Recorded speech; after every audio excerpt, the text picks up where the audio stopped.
नमस्कार, मी Shruti Rahul. News top 9 या बुलेटिनमध्ये आपलं स्वागत करते आहे. सुरुवातीला महत्त्वाची घडामोड. एसआयटीत बदल करण्याचे मुख्यमंत्र्यांनी तात्काळ आदेश दिलेत असं सुरेश धस यांनी सांगितलंय.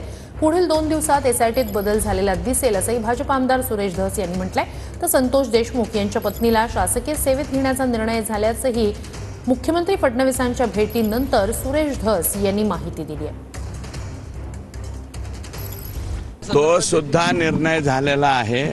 एसआयटी मध्ये बदल करण्याच्या बाबतीमध्ये माननीय मुख्यमंत्री महोदयांनी तात्काळ आदेश दिलेले आहेत आणि पुढील 2 दिवसामध्ये एसआयटी मध्ये बदल झालेला आपल्याला दिसेल.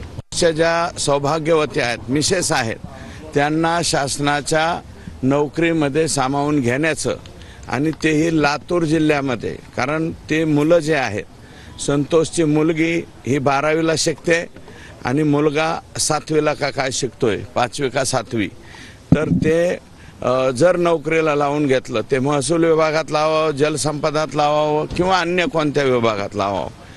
ते फक्त लातूर जिल्ह्यामध्ये त्यांची पोस्टिंग असावी अशा प्रकारचा आम्ही आग्रह धरलेला आहे. कारण लेकरा बाळाचं शिक्षण हे थांबू नये म्हणून हा निर्णय मुख्यमंत्री महोदयांनी या ठिकाणी केलेला आहे.